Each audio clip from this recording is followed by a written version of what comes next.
자, 오늘 예수님은 누구신가? 라는 제목으로 함께 말씀을 나누기 원합니다.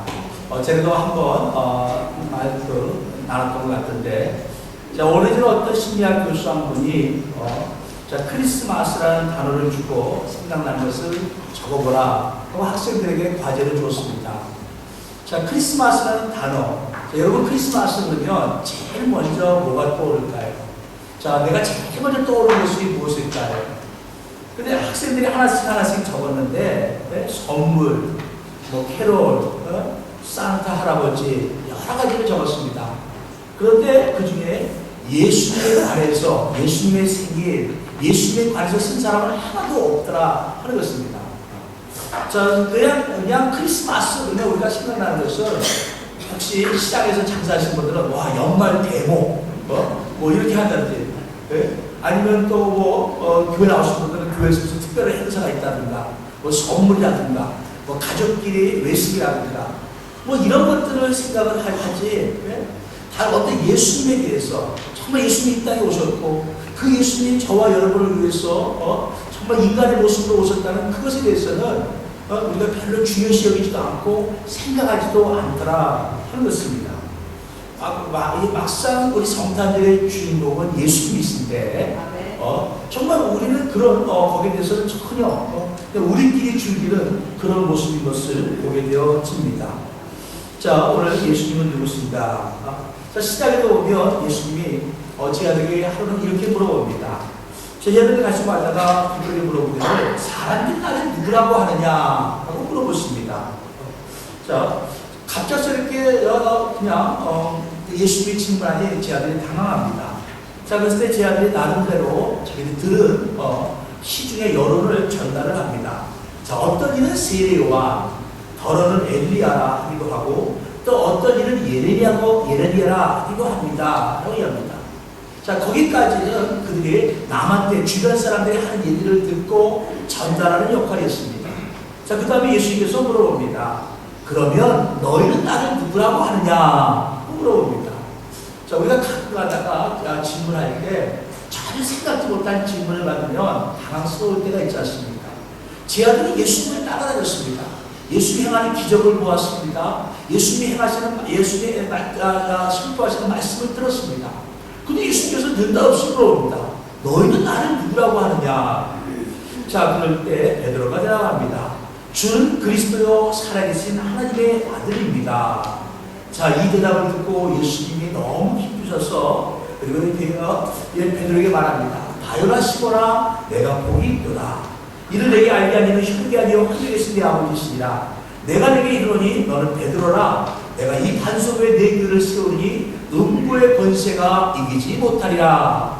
그래서 베드로를 축복하시게 되어집니다. 자, 예수님이 누구신지 안다는 것, 그건 굉장히 중요한 것입니다. 자, 오늘 본문의 말씀에 보면 예수님의 이름이 나옵니다. 자, 하나님가 우리에게서 낳고 하나님을 우리에게 주신 바 되었는데 그의 어깨는 정사를 배웠고, 자, 그의 이름은 하면서 예수님의 이름에 대해서 나옵니다. 자, 이름을 통해서 우리는 예수님의 이름을 통해서 예수님이 어떠한 분인가를 우리에게 설명해주고 있습니다.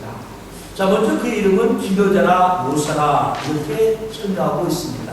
자, 예수님은 누구십니까? 바로 기묘자요 모사입니다. 우리 함께 따르겠습니다. 기묘자요 모사입니다. 기묘자요 모사입니다. 자, 어느 분이 이런 질문을 했습니다. 자, 기묘자라는 말은 국어 사전에도 없는데 무슨 뜻입니까? 라고 얘기했습니다. 국어 사전에도 없는 단어인데 아니 어떻게 이렇게 번역을 했을까? 라고 질문했습니다. 참 그 당시 성경을 번역하신 분들이 어떻게 번역을 했는지 잘 모르겠지만 기묘자여, 기하고 묘한 사람이라는 뜻입니다. 그러니까 신비스러운 사람이라, 도사 같은 사람이다. 우리 사극을 보면 그렇지 않습니까? 갑자기 어디서 누가 도사 같은 분이 나타나가지고 당신은 절을 하고 당신 앞으로 왕이 될 겁니다. 깜짝 놀라잖아요. 아니 그런 소리 하지 말라고. 아주 도사 같은 사람이 나타나서 그럽니다. 자, 기묘자는 도사 같은 아주 기하고 묘한 사람이다.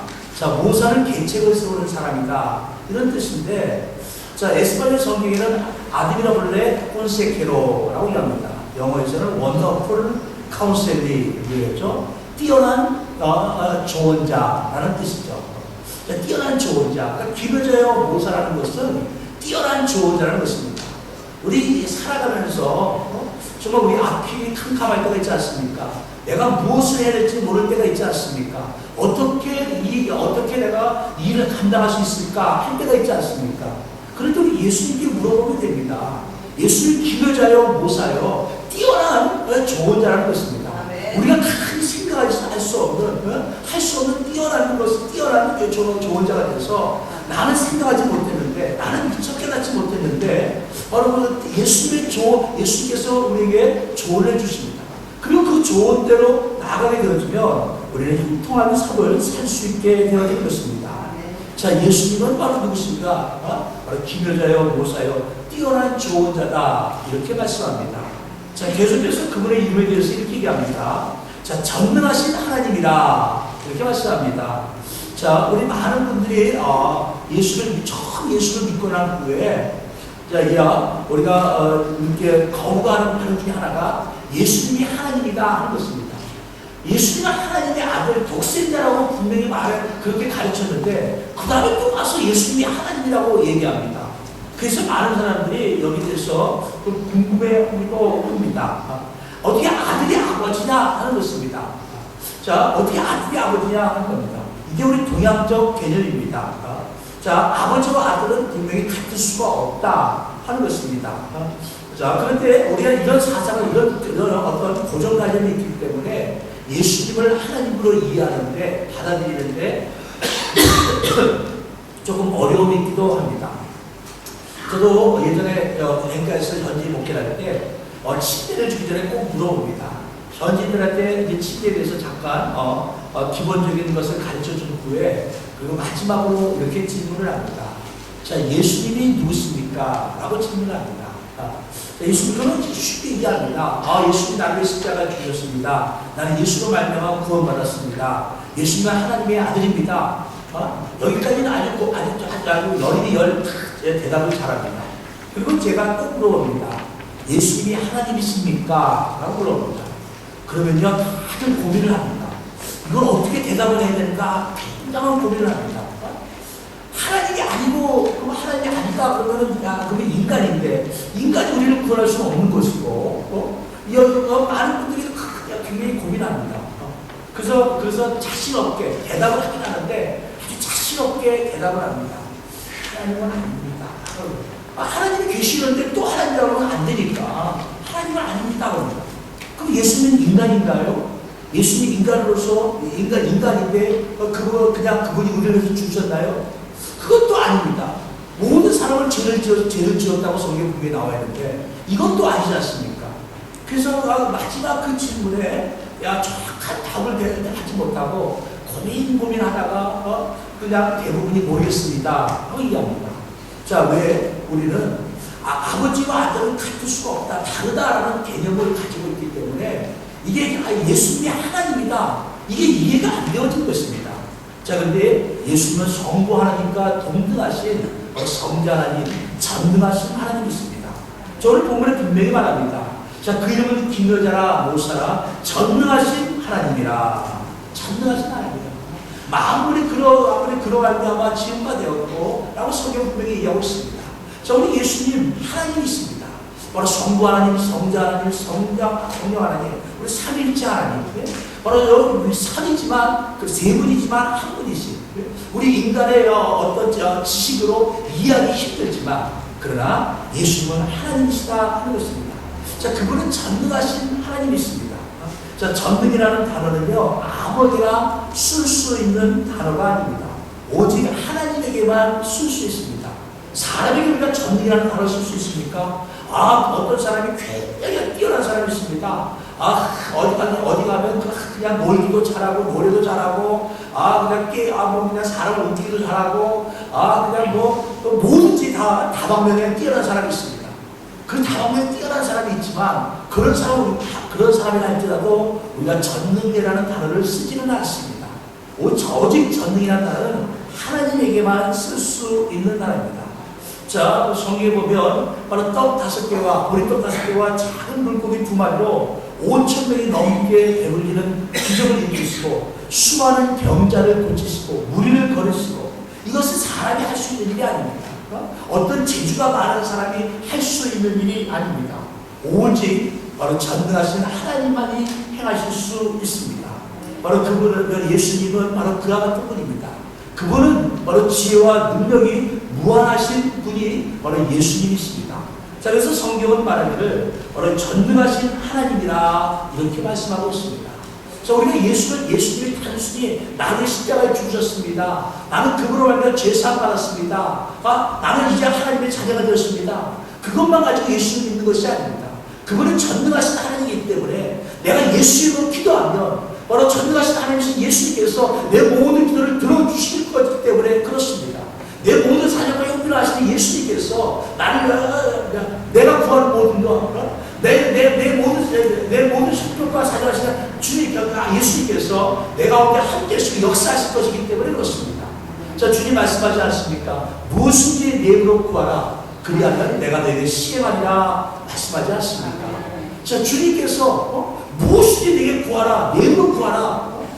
이게 전능하신 하나님이 아니면 하실 수 있는 말입니까? 아니, 무엇이든지, 그게 단지 어떤 그 규정을 정해놓고 하는 것이 아니라, 무엇이든지 내 이름으로 구하라. 그리하면 내가 시행하리라.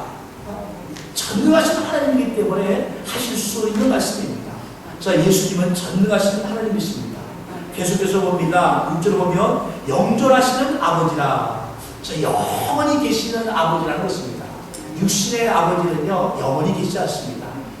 내가 아무리 아버지를 사랑하고 그리워하고 보고 싶어도 때가 되면 아버지는 우리 곁을 떠나가게 되어집니다. 세월이 지나가는 것을 막을 수가 없다는 것입니다. 자, 그런데 예수님은 영존하시는 아버지시다 이렇게 말씀합니다. 자, 왜 성경은 바로 예수님을 바로 전능하신 하나님 그리고 또 왜 영존하신 아버지라 할까요? 바로 그것은 아버지라는 것은 생명의 근원이라는 뜻입니다. 자, 아버지, 우리가 예수님을 인하여 이 땅에 나왔다는 것입니다. 우리 육신의 부모님을 위해서 나왔지만 그러나 바로 그 우리에게 참된 생명을 주신 분은 바로 예수님이라는 것입니다. 생명의 근원이 그분께 있기 때문에 바로 영존하시는 아버지라 그렇게 얘기합니다. 또 영존하시는 아버지는 것은 아버지는 보호자고 공급자입니다. 아버지는 보호자고 공급자입니다. 그래서 아버지는 우리를 보호해 주시고 우리를 필요한 것을 공급해 주시는 분이십니다. 자, 그래서 아버지, 영존하신 아버지라는 것은 주님께서 영원토록 우리와 함께 계시면서 우리를 보호해 주시고 우리의 필요를 채워주시는 분이다 하는 것입니다. 자, 그래서 우리는요 늘 이 땅에 살면서 또 우리 많은 분들이 우리 경기가 좀 안 좋고 지금 불황이다 어쩌다 하면서 또 걱정들을 하지만 그러나 예수님께서 우리 영존하신 아버지가 됐습니다. 그분은 전능하신 하나님이십니다. 그때 우리는 두려워할 필요가 없습니다. 우리의 모든 필요와 사정을 아시는 그분께서 우리를 지켜주시고 우리와 함께하여 주실 것이기 때문에 그렇습니다. 자, 아버지는 보호자고 아버지는 늘 공급자입니다. 아버지는 늘 베푸는 입장입니다. 제가 예전에 미국에서 오신 분한테 그런 얘기를 들은 적이 있습니다. 미국에서는 이제 자녀들이 고등학교를 졸업하고 나서 대학교를 들어가는데 대학에 들어가서도 아직도 부모와 함께 살면 그것은 부끄러운 일이라고 생각을 한답니다. 자신들이 고등학교를 졸업하고 대학에 들어가면 이제 부모를 떠나서 독립을 하게 되어지고 이제 부모의 도움을 받지 않는다는 것입니다. 그것을 당연히 여기고 사회가 당연히 그것을 당연한 것으로 알고 있다는 것입니다. 대학에 들어가서도 아직까지도 부모에게 의존하는 자식들은 참 못난 자식이고 그리고 참 좀 그 친구들 사이에서도 그 같은 또래의 그 친구들 안에서도 조금 좀 모자른 그 친구식으로 인정이 되어진다. 자, 미국에서 오신 분이 그런 얘기를 했습니다. 그래서 미국 사람들이 굉장히 독립심이 강하다라고 얘기를 했습니다. 그래서 그렇구나. 제가 한 번도 미국 가서 살아본 적이 없으니까 비행기 타고 잠깐 미국에 몇 시간 들렀다가 또 비행기 타고 가고 그랬으니까 그렇다고 제 주변에 미국 사람이 있어가지고 대화를 나눠보고 이런 적이 없으니까 그분이 와서 그렇게 얘기하니까 그런가 보다. 미국 사람들은 독립심이 강한 것보다 미국 사람들 고등학교만 졸업하면 다 집을 떠나서 멀리 떠나서 살아가나 보다. 그럼 고등학교만 졸업하면 아주 가족들과 많이 떨어진답니다. 그래서 그냥 독립적으로 그렇게 살아간다. 그런가 보다라고 생각을 했습니다. 근데 요번에 며칠 전에 통계가 나왔습니다. 미국 한 사회학자가 이렇게 조사를 했습니다. 미국 사람들을 상대로 조사를 했는데 전혀 우리가 알고 있던 상식과는 전혀 엉뚱한 통계가 나왔습니다.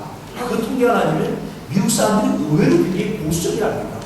의외로 보수적이라서 미국 사람들의 57%는 미국 국민의 57%는 군대 대학을 갈 때하고 그 다음에 군대를 갈 때를 제외하고는 한 번도 자기가 살고 있는 주를 떠나본 적이 없답니다. 그럼 군대하고 대학 시절을 빼고는 57%는 예를 들어서 자기가 그냥 한국 사람 같으면 경기도에 태어났으면 그냥 평생 동안 경기도에 사는 겁니다. 100명 중에 57명은 자기 고향을 떠나본 적이 없다는 거예요. 군대하고 대학 시절을 빼놓고는 그리고 이 멀리 떨어져 있는 가족들도 있지만 아주 가까이 있는 가족도 있고 그 평균을 조사해 왔답니다. 가장 부모들과 자식들 간의 평균 살고 있는 거리가 얼마인가 평균을 따져봤더니 그러니까는 27km. 그러니까 여기서 얘기하면 아신전에서 산로렌스로 조금 더 가겠죠. 까피아타 정도. 산로렌스 까피아타 정도 그렇게 가까운 거리에 살고 있다는 겁니다. 그러니까 우리가 생각할 때는 이 사람들이 대학 때는 멀리 가서 대학을 공부하고 이러니까 굉장히 독립심이 강하고 이러겠지만 실상은 굉장히 미국 사람들이 보수적이고 보기보다는 가족적이고 그렇다 하는 통계가 나왔습니다. 자, 제가 왜 이런 얘기를 하냐면 미국 사람들이 우리가 보기엔 다르게 은근히 자녀들이 부모에게 기대고 의지하고 싶은 마음이 강하다 하는 것입니다. 그래서 대학을 공부할 때는 멀리 가서 공부하지만 또 군대를 갈 때는 또 다른 길을 갔지만 그러나 막상 군대를 갔더니 제대하고 대학을 공부하고 나서는 바로 가족들 품으로 돌아온다는 것입니다. 자, 부모들이 사는 곳으로 돌아온다는 것입니다. 그래서 부모 가까운 곳에 살면서 부모에게 도움을 받고 조언을 듣고 왜? 부모들이 살아온 그 경험이나 이런 것을 통해서 그들의 자녀들이 성장을 한다는 것입니다. 자, 우리 예수님이 바로 영존하신 아버지는 보호자고 공급자입니다. 어떻게 보면 제가 그 통계를 보면서 미국 사람들이 살아가는 방식이 바로 어떻게 기독교적인 방식이 아닐까라고 생각을 해봅니다. 우리 하나님께서 우리 아버지가 되어주시고 예수님 우리의 영전 아버지가 되어서 우리를 인도해 주시고 지도해 주시고 가르쳐 주시고 우리의 필요한 것을 공급해 주시는데 그분들이 어떠면 무의식이라도 그 자녀들이 무지라도 바로 대학을 졸업하면 부모 있는 곳으로 가까운 곳으로 와서 바로 그 부모가 자주 방문하면서 부모를 통해서 대화를 통해서 부모에게 배우는 것입니다. 사회생활을 배우고 여러 가지 부모의 그 경험을 배우게 되어집니다. 자, 그러면서 그들이 성장하게 되어질 겁니다. 대학에서 공부한다고 해서 그 대학 공부가 다는 아니지 않습니까? 내가 살아가면서 내가 배웠던 것이 다는 아니지 않습니까? 그 부모들의 경험과 그 사회생활 이런 것들이 바로 자녀들이 영향을 주게 되어지고 그것을 통해서 자녀들이 성장하게 되어지더라 하는 것입니다. 자, 그 어떻게 보면 미국 사람들 제가 볼 때는 참 기독교적이고 지혜롭다고 생각합니다. 부모를 통해서 배울 수 있는 것은 우리가 학교를 통해서 배울 수 없는 것들이 너무나 많기 때문에 그렇습니다. 자, 우리 예수님은 영존하시는 아버지다. 영원하신 아버지라는 겁니다. 자, 우리가 이 땅에 살면서 죽을 때까지 바로 주님께서 우리를 지켜주시고 보호해 주시고 우리를 가르쳐 주시고 우리를 인도해 주신다 하는 것입니다. 그래서 바로 예수님은 우리 영원한 아버지고 늘 우리가 주 앞에 나와서 주님을 의지하고 주님을 바라보고 나가야 하는 것입니다. 자, 마지막으로 저희 예수 이름을 봅니다. 자, 그의 이름은 기도자라 무사라 전능하신 하나님이라 영존하신 아버지라 평강의 왕이라 할 것이라. 자, 평강의 왕이라. 자, 평강의 왕. 사람들은 평화를 사랑합니다. 어느 사람이라도 다툼을 좋아하는 사람은 없습니다. 모든 사람들이 평화롭게 살기를 원합니다.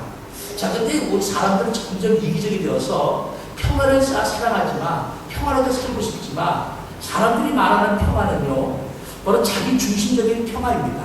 세상 모든 사람들이 함께 어울릴 수 있는 평화가 아니라 자기 중심의 평화인 것을 보게 되어집니다. 자, 그러나 예수님께서 예수님은 평강의 왕으로 오셨다라고 말씀하고 있습니다. 자, 평강의 왕이란 무엇입니까? 세상 사람들이 말하는 평화는 아닙니다. 예수님이 말씀하시는 평강이란 하나님과 우리 사이에 막힌 담을 허무는 것을 얘기합니다. 하나님과 우리 사이에 막혔던 죄로 인하여서 막혔던 그 담을 허물고 하나님과 우리가 원수였던 것을 허물고 이제는 누구든지 세상 그 어떤 누구들아 할지라도 이제는 참되게 하나님 앞에 나아갈 수 있게 되었습니다. 예수님께서 중보자가 되어서 우리 예수님을 의지하고 하나님 앞에 나아갈 수 있게 되었습니다. 우리 예수님은 평강의 왕이 되었습니다. 이제 예수님을 의지하고 우리는 우리 성부 하나님께 나아가게 되었습니다. 그 성부 하나님께 나아가서 우리의 모든 죄와 허물을 다 용서를 받고 사함을 받고 그리고 이제는 하나님의 자녀가 되어서 이제 하나님 예배에서 그 모든 것을 받아 누릴 수 있는 저와 여러분이 되어지고 있습니다. 자, 사실 우리가 육신의 평안함보다 마음의 평안함, 영혼의 평안함이 더 중요하지 않습니까? 사실은 육신의 평안함은 그때뿐입니다. 그래 마음이 평안하지 못하면 늘 사람들을 힘들고 괴롭고 어렵게 살게 되었습니다. 제가 이 아침에도 우리 잠깐 나눴는데 여기 한국에 보니까 제가 지난주에도 함께 말씀 나눴지만 한국이 고소 고발 공화국이라고 합니다. 일본보다 120배나 고소 고발 사건이 더 많습니다. 인구 비례로 따질 때. 그런데 일본 사람들이 한 번 고소할 때 우리는 120번 고소한다니까 얼마나 고소 고발 사건이 많습니까? 그만큼 불평불만이 많다는 겁니다. 억울한 일이 많다는 겁니다. 억울한 일이 많다는 거예요. 그래서 제가 몇 년 전에도 한국 나갔더니 한 번 제가 말씀드렸지 않습니까? 몇 년 나갔더니 누가 그래요? 한국에서는 힘 있는 사람이 최고야. 그냥 힘없고 이러면 무시당하고 그래서 힘 있는 사람 척해야 돼. 그래서 제가 횡단보도에 돌아가야 되는데 그냥 호텔하고 교회가 바로 앞이라 횡단보도 저기 있는 거 귀찮아서 쓱 건너갔다가 그날따라 무섭게 새벽인데 경찰 씨가 나와서 딱 걸렸어요. 딱 보더니 아저씨 잠깐 여기 와봐요. 그러더라고요. 예전 같으면 제가 껴서 죄송합니다 이럴 텐데 들은 말이 있어가지고 왜요? 아저씨가 여기 못 걷는데 건넜어요. 나 교포예요. 먼저 그래요. 신분증 보세요. 나 교포야. 나 신분증 없어. 땀이 보니 가세요. 가세요. 그래서 큰 소리 치니까 효과구나. 사실은 제가 훨씬 잘못한 건데 벌금을 말해도 할 말이 없지 않습니까? 근데 큰 소리 치면 된다 그래서 한번 큰 소리 쳐봤더니 되더라고요. 나 교포인데 신분증 없어. 그냥 가세요. 저거 괜히 그냥 그거 횡단보도 가져가고 시비 걸어봐야 별로 좋은 소리 못 듣겠다. 괜히 싸우다가 되면 되겠다. 그냥 가라. 그런 것 같아요. 그래서 그냥 왔습니다. 하라고 어렵도 없잖아요. 근데 한국 고소고발 건데 왜 그러냐? 사람들 마음이 각박해서 그럽니다. 사람들 마음이 각박해가지고 막 영혼의 힘을 누리지 못해서 그럽니다. 우리 영혼이 자유함을 누리게 되어지고 우리 영혼이 하나님 말씀 평강을 누리게 되어지면 사실 우리는 감사가 넘치게 되어집니다. 감사하게 되어지면 살다 보면 억울한 일이 왜 없겠어요? 우리가 이 세상에 살다 보면 억울한 일을 몇 번씩은 당하지 않습니까? 억울한 일도 있고 내가 좀 불이익을 당할 수도 있고 그런 데서 살아가는 건 아니겠습니까? 그런데 내가 억울한 일을 당한다고 내가 불이익을 좀 당한다고 그때마다 싸우라고 대별리고 소리 지르고 이러면 얼마나 피곤하고 힘들겠습니까? 그런데 우리 마음, 우리 영혼이 자유함을 누리지 못하고 우리 영혼이 평안함을 누리지 못하면 억울한 일을 당할 때마다 마음의 분노가 쏟아지게 되어집니다. 그리고 일을 합니다. 너 두고 보자 하게 되어집니다. 그리고 내가 남한테 조금 불이익을 당할까 싶으면 내가 힘이 없으니까 가만히 있지 나중에 너 두고 보자 하고 일을 하게 되어집니다. 그러니까 마음의 평화가 없고 점점 사람이 각박해지는 겁니다. 그런데 우리 영혼이 하나님 안에서 자유함을 누리게 되어집니다. 내 같은 보잘것없는 사람도 하나님이신 그분이 인간의 입체를 끌어오셔서 나를 위해 죽으시고 내 십자가의 피를 위해서 내 모든 죄를 사하셨다는 것을 그를 통하여 내가 이제 영혼이 자유함을 누리게 되어지고 내가 자녀가 되었다는 것을 깨닫게 되어지면 우리는 늘 감사할 수밖에 없습니다.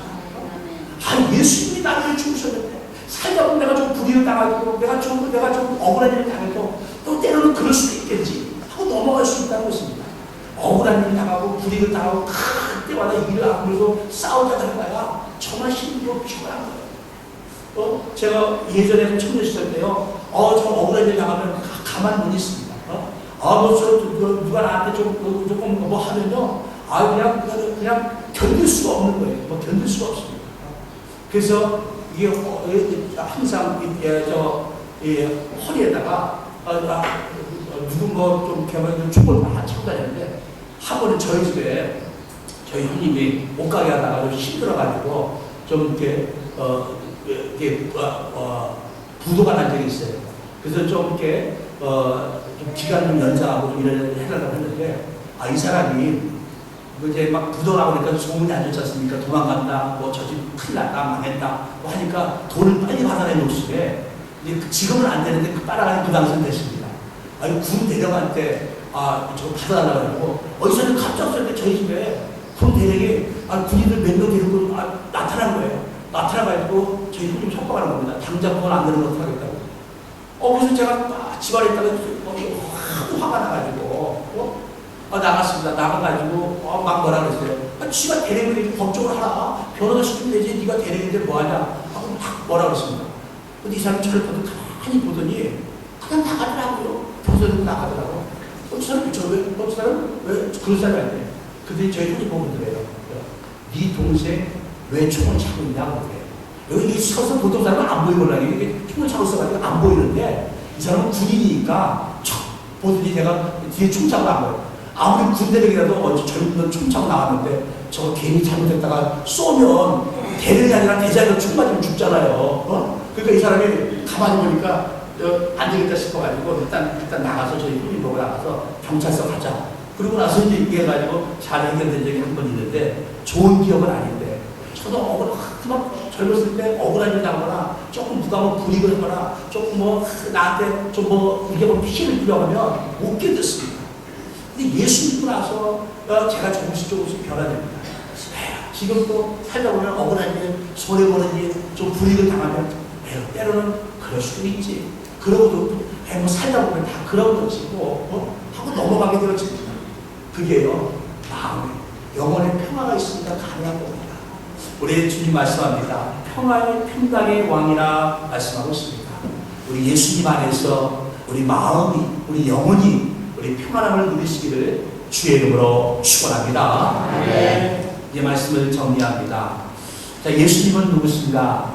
물론 여기 나오시는 대다수의 분들이 신앙생활 오래 하신 분이니까 굳이 제가 설명하지 않아도 다 알고 계시겠지만 정말 우리 마음속으로 우리 자신 스스로에게 질문해 봅니다. 예수님이 물어봅니다. 너희는 나를 누구라고 하느냐? 사람들이 예수님은 독생자라고 합니다. 하나님이라고 합니다. 전능하신 하나님이라고 합니다. 그럴 때 너희는 나를 누구라고 하느냐? 하는 그 대답에 사람들이 아니라 너희는 나를 누구라고 할 때 주님, 저와 여러분은 뭐라고 대답할 수 있겠습니까? 정말 예수님이 나의 구원자였습니다. 예수님이 나를 십자가 중심할 때만 나는 구원받았고 나의 하나님이 되어졌습니다. 나의 피난처였습니다. 나의 아버지였습니다. 예수님만이, 오직 예수님만이 나의 구원자이시고 나를 이끄시는 인도자이십니다. 우리 믿음으로 그렇게 고백할 수 있는 저와 여러분 다 되시기를 주의 이름으로 축원합니다.